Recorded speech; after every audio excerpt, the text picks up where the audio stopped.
नमस्कार। आज हमारे साथ उपस्थित हैं माननीय प्रधानमंत्री श्री नरेंद्र मोदी जी एवं महामहिम उड़ीसा के राज्यपाल डॉक्टर S.C. जमीर जी। मैं श्री विश्वभूषण हरिचंदन जी से अनुरोध करती हूँ कि वे पुष्प गुच्छ से माननीय प्रधानमंत्री जी का स्वागत करें और श्री जुएल ओराम जी से अनुरोध करूँगी वे पुष्प गुच्छ से महामहिम राज्यपाल जी का स्वागत करें। भारत के लोकप्रिय प्रधानमंत्री श्री नरेंद्र भाई मोदी जी को देवभूमि तथा भारतवर्ष का आत्मा कहलाता जगन्नाथ देश उड़ीसा में तहे दिल से स्वागत करती हूँ। उनकी सदैव उपस्थिति इस कार्यक्रम को गरिमा मंडित किया है। महानुभाव, आपके मार्गदर्शन में भारत आज विश्व में अपना निर्धारित स्थान लेने में सक्षम हो पाया है। इतिहास के ये संदिक्षण में हम सब अपने आप को पाकर गर्वित हैं। महानुभाव, उड़ीसा की पवित्र भूमि हमेशा से साम्राज्यवाद के खिलाफ संघर्ष करते हुए रक्त रंजित रहा है। कलिंग युद्ध से लेकर सिपाही विद्रोह तक एवं आदिवासी विद्रोह से लेकर पाइक विद्रोह तक पिछले 200 सालों से उड़ीसावासी अत्याचार के खिलाफ लड़ते आए हैं। उड़ीसा के इसी अस्तित्व को बजाय रखने वालों को संवर्धित कर जनमानस में उन त्यागी बलिदानियों की गाथा को उज्जीवित करना आज के उत्सव का महत्व है। आपके द्वारा प्रारंभ किए गए तिरंगा यात्रा के परिप्रेक्ष्य में आज का ये सभा इन महापुरुषों के दायादों को सम्मानित कर रहा है। यहाँ उपस्थित दायादों को आग्रह करूँगी कि उनके नाम पुकारते ही वे आगे आएं और माननीय प्रधानमंत्री जी से सम्मानित होने की कृपा करें। जय राजगुरु। 1803 में अंग्रेज़ों द्वारा उड़ीसा पर कब्जा किए जाने के तुरंत बाद जय राजगुरु ने उनके खिलाफ मोर्चा खोल दी। 1804 में अंग्रेज़ों ने उनको गिरफ्तार कर मेदिनीपुर में अति नृशंस तरीके से हत्या की। अंग्रेज़ों के खिलाफ लड़ाई में वे उड़ीसा के पहले व्यक्ति थे जिनको फांसी की सज़ा सुनाई गई थी। उनके 9वीं पीढ़ी श्री दयानंद महापात्र आज हमारे साथ उपस्थित हैं। बख्शी जगबंधु विद्याधर महापात्र भ्रमरवर राय, वे बख्शी जगबंधु के नाम से हर घर में परिचित थे और 1817 में ब्रिटिश के खिलाफ पहला सशस्त्र संगठित विद्रोह का नेतृत्व किया। उनकी अगुवाई में खुर्दा, पुरी, रणपुर, नयागढ़ से लेकर खलीकोट तक पाइक संगठित होकर अंग्रेज़ों को खुर्दा से सामयिक भगाने में कामयाब हो गए। ये 10 साल से ज़्यादा समय अंग्रेज़ों से गरिल्ला युद्ध लड़ते रहे। आखिर में ये गिरफ्तार हुए एवं बारबटी दुर्ग में बंदी अवस्था में प्राण त्याग दिए। उनके 5वीं पीढ़ी बख्शी ललितेंदु विद्याधर महापात्र, 6वीं तम पीढ़ी उपासना महापात्र और 4वीं पीढ़ी श्रीमती शुभलक्ष्मी महापात्र आज हमारे साथ उपस्थित हैं। दीनबंधु सामंतराय महापात्र,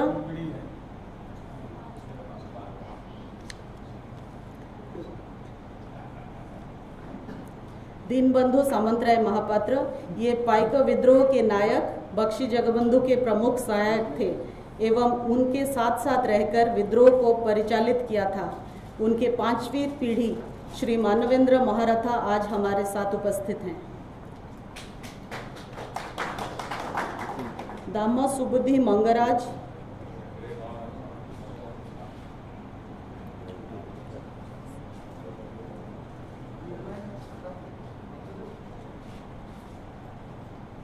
दामा सुबुद्धि मंगराज ये भी बख्शी जगबंधु के सहयोगी में से प्रमुख थे एवं अपना नाम बदल बदल कर लोगों को अंग्रेज़ों के खिलाफ संगठित कर रहे थे।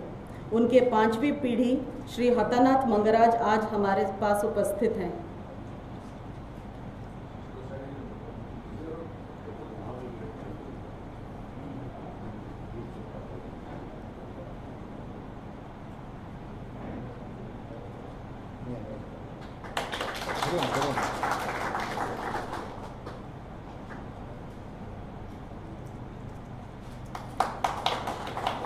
सामंत माधव चंद्र राउतराय, आप तापंग के दड़बहरा थे एवं पाइका विद्रोह को कुचला जाने के बाद आप संघर्ष जारी रखे थे।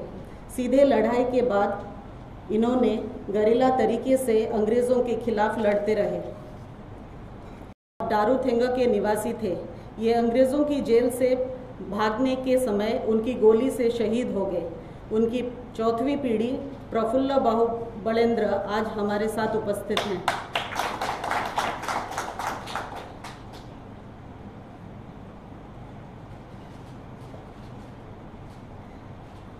कृतिवास पाटसाणी ये अपने अदम्य साहस और वीरता के साथ लड़ाई करते हुए अपना इलाका को अंग्रेज मुक्त घोषित किया था। उनके चौथी पीढ़ी प्रफुल्ल पाटसाणी आज हमारे साथ उपस्थित हैं।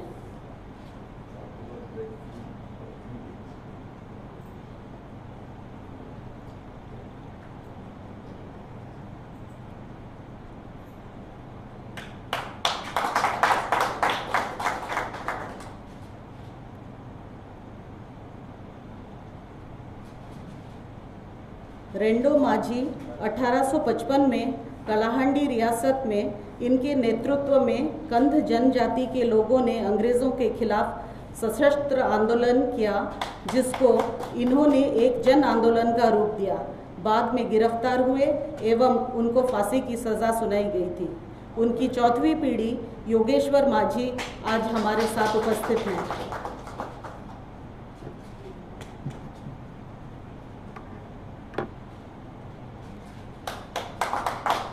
वीर सुरेंद्र साय उड़ीसा के वरपुत्रों में से श्रेष्ठ। ये ब्रिटिश शासन के खिलाफ 30 से ज़्यादा साल तक लड़ते रहे। सिपाही विद्रोह के पहले 1827 से लेकर 1864 तक वे अंग्रेज़ों को संबलपुर की मिट्टी से भगाने की कोशिश में लगे रहे। आखिर में अंग्रेज़ों ने छलपूर्वक उनको गिरफ्तार किया एवं उनकी मौत जेल में ही हो गई। उनकी पांचवी पीढ़ी लाल वीरेंद्र साय आज हमारे साथ उपस्थित हैं। माधो सिंह ये घेंस के जमींदार थे और सुरेंद्र साय जी से प्रेरित होकर पूरे परिवार के साथ अंग्रेज़ों के खिलाफ मोर्चा खोला। उनके 4 बेटे 1865 तक लड़ते रहे एवं या तो फांसी के खंभे को चूम लिए या फिर काला पानी भेज दिए गए। उनकी 7वीं पीढ़ी रंजित सिंह बरिहा आज हमारे साथ उपस्थित हैं। चकी खुंटिया 1857 के स्वतंत्रता आंदोलन में ये झांसी रानी के कुल पुरोहित थे एवं राजगुरु होने के साथ साथ उनके सेना के साथ नज़दीक से काम किए। उनकी 5वीं पीढ़ी हजूरी भीमसेन खुंटिया आज हमारे साथ उपस्थित हैं।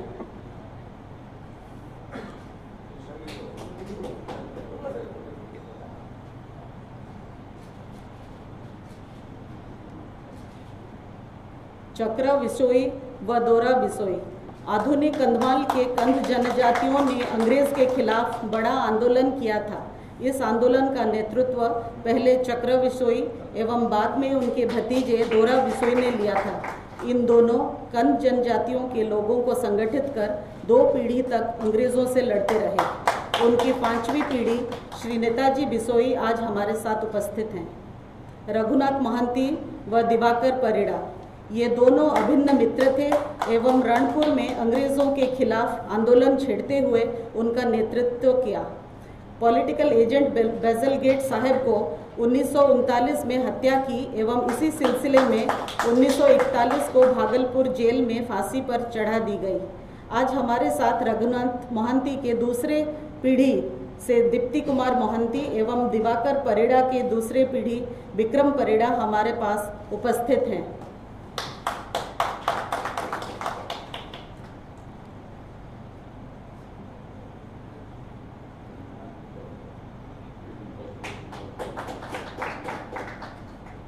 लक्ष्मण नायक जनजाति के महान नेता, वे 1942 में भारत छोड़ो आंदोलन में अपने लोगों का नेतृत्व किया एवं इस कारण उनको फांसी चढ़ा दी गई। उनके तीसरे पीढ़ी मुकुंद नायक आज हमारे साथ उपस्थित हैं।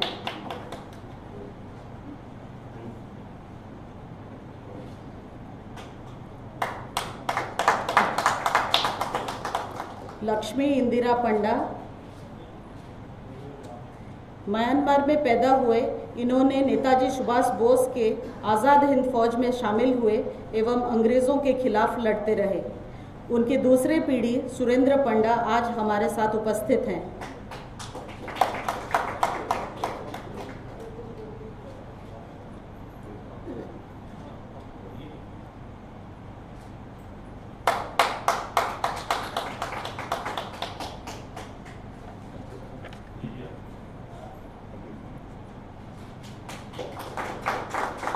इस कार्यक्रम के अंत में उड़ीसा वासी एवं समस्त उपस्थित देवियों और सज्जनों की ओर से प्रधानमंत्री जी का और अन्य उपस्थित अतिथियों का अपने बहुमूल्य समय देने के लिए हार्दिक कृतज्ञता ज्ञापन करता हूँ।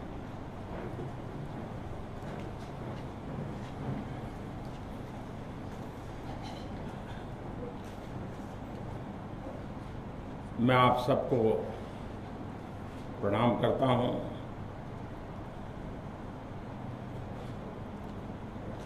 मेरे लिए ये सौभाग्य की पल है कि आज इतिहास का गौरवपूर्ण रूप से स्मरण किया गया है। मुझे खुशी इस बात की है कि इतिहास की इस महान बलिदान की गाथाओं को बनाने में जिनके पूर्वजों ने प्राण की बाजी लगा दी, उन परिवारजनों के दर्शन करने का सौभाग्य मिला है।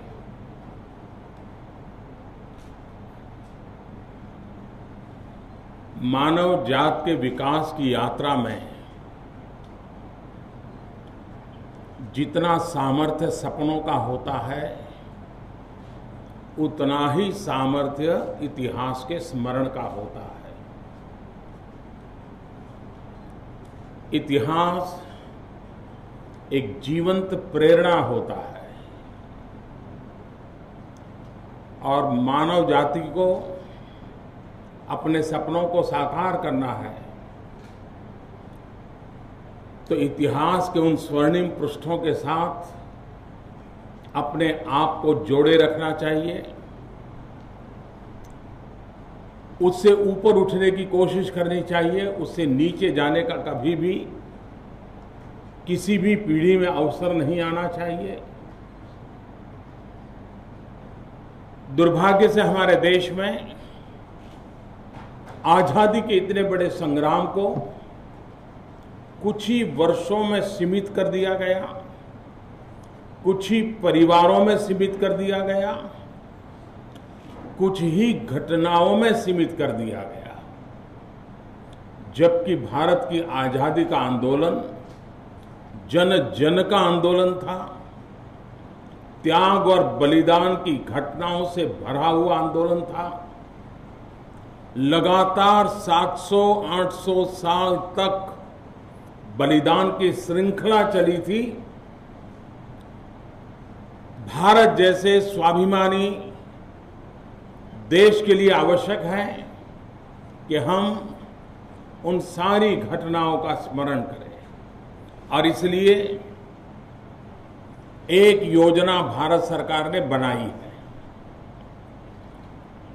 आपने देखा होगा हिंदुस्तान के जिन जिन राज्यों में जनजाति के लोग रहते हैं, उस राज्य में 100 साल पहले, 150 साल पहले, 200 साल पहले, 250 साल पहले अंग्रेजों के खिलाफ लड़ाई लड़ने का बीड़ा उठाया था जनजातीय लोगों ने। उनका योगदान अप्रतिम है और इसलिए भारत सरकार ने योजना बनाई है कि देश के 50 प्रमुख स्थानों पर जनजातीय लोगों ने आजादी के आंदोलन में जो योगदान दिया है उसको वर्चुअल म्यूजियम के द्वारा पुनर्जीवित किया जाए आने वाली पीढ़ी को पता चले कि आज भी जंगलों में जिंदगी गुजारने वाले, अभाव की जिंदगी जीने वाले इन जनजातीय हमारे पूर्वजों ने हम लोगों के लिए कितने बड़ी बलिदान दिए थे। समाज के उपेक्षित इन वर्गों के सामर्थ्य को, शौर्य को, समर्पण को, त्याग को, तपस्या को आने वाली पीढ़ी जाने, समझे, सीखे, जिए, उस दिशा में प्रयास है।